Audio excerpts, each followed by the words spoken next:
Hello, and welcome to the BKS podcast, episode 12. I had to think about that. Episode 12, with your host, Peter Lant, who should be seated right here. Hello. Just a quick swig of coffee. If you're watching this on YouTube, you'll be able to see I've got a kettlebell mug.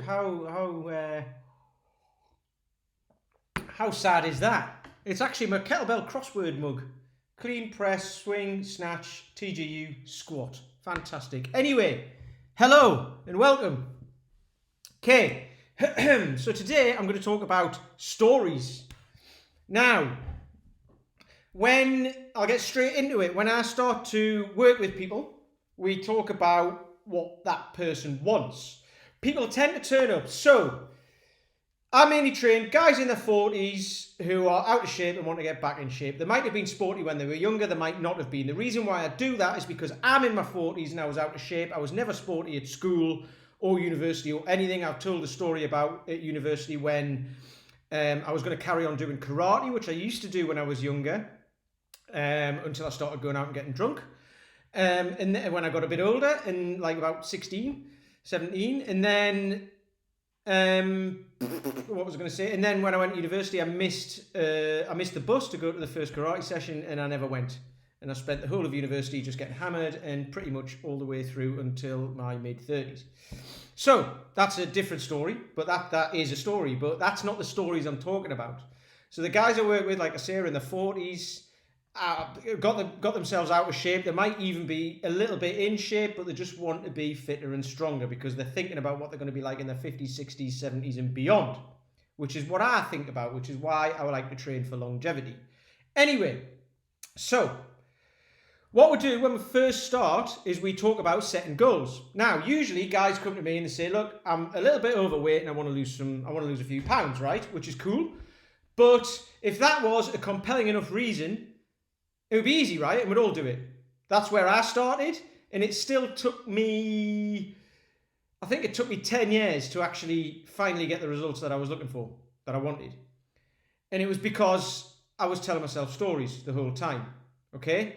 Now, what we need to do, what I like to do is work with guys to get them to tell themselves a story that will be compelling enough for them to get the result that they want. So I want to lose 2 stone isn't a compelling story. It's just something that you want. You want to know why you want to lose 2 stone. Okay? So I'll use my own story that I tell myself. So I'll go even deeper into this in a couple of minutes. But my own story that I tell myself, there's several of them. Okay? I post a lot of stuff on Facebook and Instagram and what have you. And some of it is pictures of me from years ago. I wasn't on Facebook and Instagram back in the day. I only joined when I started doing what I'm doing now. But I started posting pictures on there of what I used to look like. Because I didn't like it. So those pictures, I don't have pictures like that around the house or anything like that. But every now and then they pop up in the memories on social media. And it reminds me, that's one reminder of why I'm doing this. Because I didn't like the way I looked. And the way I looked made me feel bad about myself. There was lots of other things that made me feel bad about myself, mentally as well. I was never depressed or anything like that, but lots of things from my childhood and everything that made me unhappy with myself, which I've also had to deal with, but that's for a different time. But physically as well, I was out of shape. I had musums, and I was still allowed to say that. Anyway, I had man boobs, and I was a bit flabby. I went down the gym a lot, did lots and lots of cardio. I was never really that fit. I was never very strong. But the story I kept telling myself was, if I go to the gym every single day, I can eat what I like, I can drink what I like, and I'll get in shape. And the person I saw in the mirror, this is a funny thing, because people talk about the person who they see in the mirror that they don't like. The person who I saw in the mirror, for some reason my brain would tell me I was in shape. But then as soon as I saw a photograph, I was like, that's not what I look like in the mirror. There was all these extra folds and flabs and these muscles. And I was like, I don't see them in the mirror. So my brain was playing tricks on me, basically. So I was deluding myself, and I thought, I was in shape. I was wearing t-shirts that were a little bit too tight, thinking that they'd make me look a little bit more buff, when actually all they did was show off all the fab, right? And I kind of knew that, but I still did it anyway. But at the same time, the shirts that I wore for work, I never used to tuck in, because if I tucked them in, they'd show that my belly would hang over my belt line. So what I did was wore them hanging out, because then it covered the fact that I had a bit of a gut. So I was telling myself all these different stories of, I'm going to the gym, I'm doing lots of cardio, it's good for me. I can eat what I like and drink what I like, because look at me in the mirror, I look great. However, I'm not going to tuck my shirt in, because that doesn't make me look very good. But if I wear a small t-shirt, that does, even though it doesn't. But then when I see myself on a photograph, I'm not happy with myself. All of these things. So what I did was, I never had any photographs taken with my top off. Okay? And then all of a sudden, I don't have to deal with that, right? But obviously, it all comes back to bite you. So, that's one story. So the story that I tell myself all the time is that I don't want to go back to being that person. And I definitely don't. And that is a really compelling reason for me. It'll be different for everybody. I haven't got any kids. But if you've got kids, which most of the guys who I work with have, they're in their 40s. So most guys in their 40s have got kids. They've got family. You know, that's a compelling enough reason. And I'll go into why I think that as well anyway. Because that's the other reason why I do this, because of my old man, which I've talked about before, so I won't dwell on it. But he was 65 when he died of lung cancer. He smoked. He started smoking when he was 5 years old. He gave up when he was 48, so I would have been like 10, because he had me, well, he didn't have me. My mum had me when he was 38, so a bit later on in life. And yeah, he died when he was 65 of lung cancer, and he wasn't very healthy. You know, he used to... I was talking to my girlfriend about this the other day, actually. I don't think he wasn't an alcoholic, but he used to drink pretty much every night and find every Monday he'd start on his diet, but he'd give up every Monday night because of some reason why he got stressed, something like that. And he used to drink, I think it was 4 bottles of brown ale, Newquay brown ale, bottles of dog, 4 bottles of brown ale, a couple of cans of Stones bitter, and then he'd have a fry up that my man would make him before he went to bed. A breakfast fry up before he went to bed. And that was most nights. He'd do that pretty much every night and then get up and go to work the next day. And he worked shifts as well, but he'd get up and go to work the next day after 4 bottles of brown ale and 2 cans of Stones and all that. And I'm like, that would put me on the floor, that. But anyway, and he used to do that most nights. You know, so, and there was lots of things to deal with there. He was hiding from a lot of stuff, and I did the same. This translated over to me. It was funny because my girlfriend was saying that as well. She said, I haven't seen very many photographs of you from when you were younger. The only ones I have seen are you surrounded by booze and fags. There's one photograph in particular that I've posted on social media, which is me when I was probably about 2 or 3 years old at my nana's house with all the orange and greens and all of that stuff of the furniture of the day. I think there's like 2 ashtrays there which are filled with cigarette butts and everything. I'm drinking out of a can of McEwen's Best Scotch, actually. And while someone took a photo of me doing it, probably my dad. You know, and then I grew up drinking and smoking and being out of shape and not being happy about it. So, there's another compelling reason. There's a story. There's a why of why I want to stay in shape. Because I'm 43 now. If I'm going the same way as my dad, I've got 22 years left on this planet, and that is not going to happen. And when I dig even deeper into that, which I don't think about this all the time, but when it does pop up in my head, I'm like, right, his brother died when he was 68 of cancer, and his other brother, so he was the youngest in the family, his 2 older brothers, one died when he was 68, which was about 5 months after my dad, actually, so he was like 3 years older. It was about 5 or 6 months after my dad died. My Uncle Bill died of cancer. My Uncle Charlie died when he was 59. He was the eldest. He died years ago, and he was 59. He died of heart failure. And he smoked and drank a lot. My Uncle Bill was overweight and didn't have a very healthy diet or anything like that. So it's like, okay, so if I do that, I'm going to die in my late 50s, early 60s. At best, I might get to 70, which, you know, at the minute seems like a right old age, but it's not. You know, I know lots of 70-year-olds. There's a lady who lives up the road from me who's 71, I think, and she's still up and down to the allotment and all that, very active, absolutely brilliant. You know, so I look at that and I'm like, that is not old, and that's what I want to be like. So there is that. So there's a few reasons. There's my why. So digging even deeper into this, every single time I do a workout, a session, whatever you want to call it, I know exactly why I'm doing it. I know exactly why. And not even going into I want my squat to be better. I want to get better at swings. I want to build muscle or lose body fat or whatever. It's not even about that anymore. It's not about losing weight. You know, I talk about I want to be strong. Okay, I do, but it's not about how heavy the weight is. It's not about how strong I am. Yes, I want to be stronger, but it's the reason why I'm doing the session is because of all of those things I've just spoken about. And there's more as well. I've built up a story over the years that I can just delve into every time. So every time I do a session, it's at the forefront of my mind exactly why I'm doing it. And it'll be picked from one of these stories of all of these, not failures, but all of these things that put me to where I was when I wasn't happy with myself. I wasn't happy with the way I looked, which made me mentally unstable and just unhappy in general. So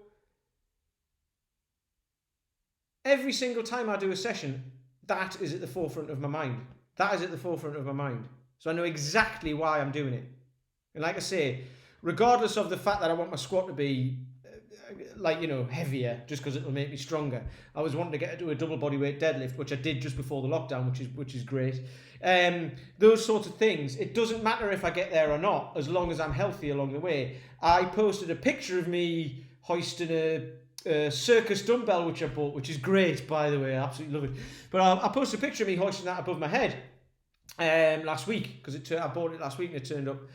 And it's 42 kilos, which is like 60% of my body weight or something like that. And somebody commented on it. This is just a picture of me doing that. I wasn't saying why or anything. I'm just going to have a play around with this thing, see what I can do with it. I don't know what I'm going to do with it yet. But somebody asked, they said, at what point does it become more about the actual number of the weight than it does about health and fitness and all of that? And the reason why I've got this thing is just to have a play around because it's fun. There's no reason kind of behind it. It's just because it's what I enjoy doing. Okay? But when I'm doing a session, it doesn't matter if I can put it above my head or not. As long as I can do something with it. Just picking it up is hard. You know what I mean? So as long as I can do that. But what it'll do is it'll just change the way I do things. It'll give me a bit of fun in the weeks when I'm just playing around.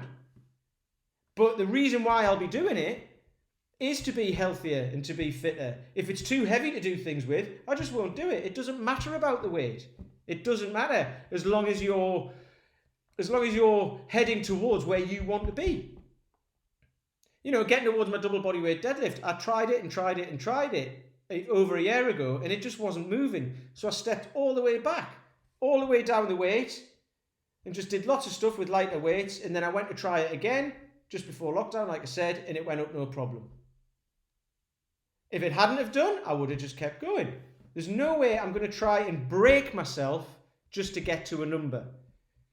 Because the story behind it doesn't stack up to that's what I want. So, this is where I'm going to go into, how long have I been going on?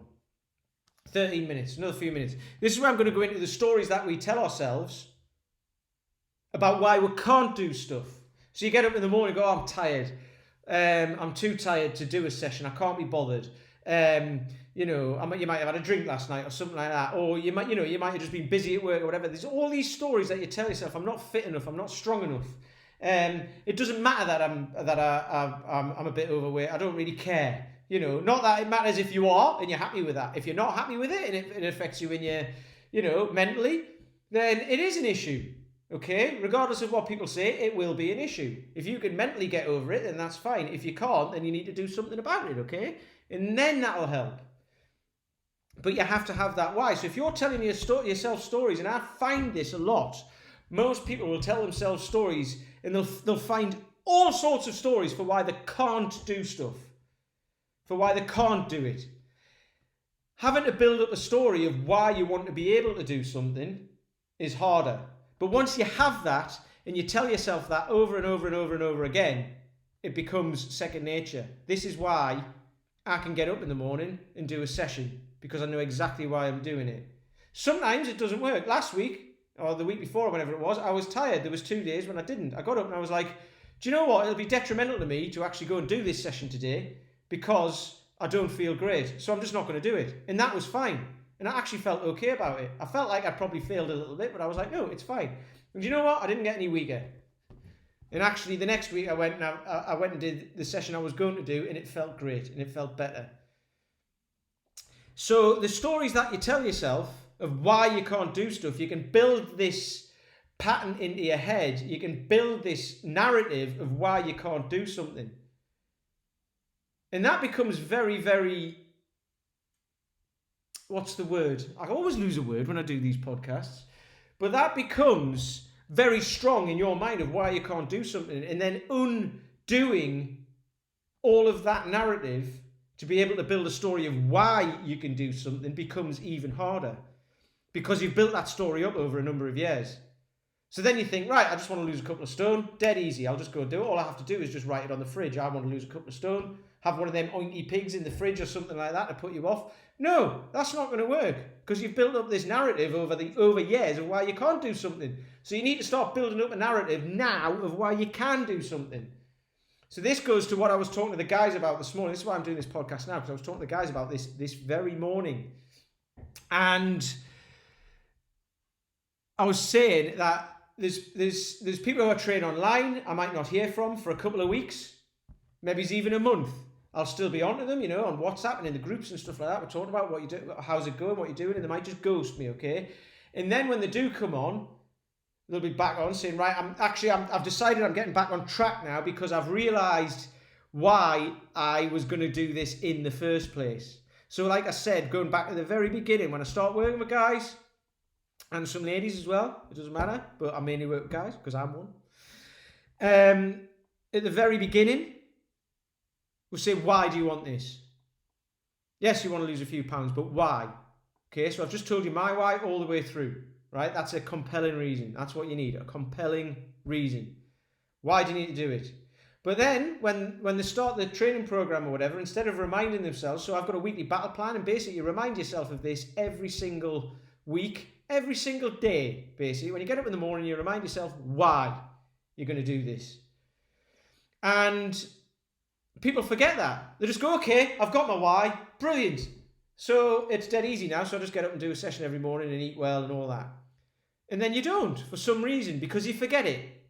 Okay, so what you got to do is keep it at the forefront of your mind. Not all the time, all day, every day. But when you get up in the morning, if you struggle to get up in the morning and do a session, or you're waiting to do the session in the evening, but then you've had a busy day, so you don't. You go, oh, I'll do it tomorrow. You need to know that why, because that'll flick a switch in your head and you'll go, no, I've got to do this. And then eventually, it'll just become something that you do. You need that compelling reason, that story. So instead of telling yourself stories of why you can't do it, of why you're not good enough to do it, and you might think that, you might not. I'm talking about myself here. I'm not good enough to be in shape. I'm not good enough to be strong. It's not me. Peter is the guy who's a bit flabby. Peter's the guy who's not very strong. But he's a bit of a joker and all of that. But he does that to hide the fact that he's not very strong and he's a bit flabby and he's not very happy about it. That's what I used to do. Still a bit of a joker, which is kind of cool. You might think that or not. I don't care if you like my jokes or not. But I do, so that's fine. I make myself laugh all the time. But anyway... Still am a bit of that, but I'm actually happy with how I look and how I feel. Because I have got stronger and I have got fitter. I've got over the story that I'm not that bloke, and now I am. So you just have to develop a narrative of the person who you want to be, and then remind yourself every day that that's what you want to be.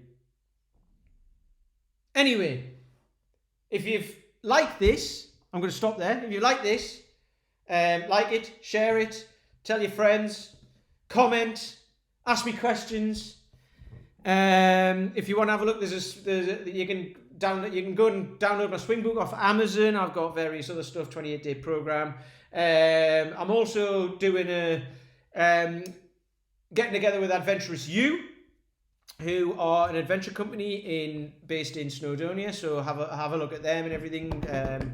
You'll see all that. I've garbled there, but anyway. But next week, or later on this week, actually, I'm recording the podcast. I'll put it out next week. I have got hopefully I've got a special guest coming on. I'm recording it on Thursday, and you're going to get to hear their story and where they came from, because they're very similar to me. Similar outlook. If you enjoy the podcast, like it, share it, and I shall talk to you on the next one.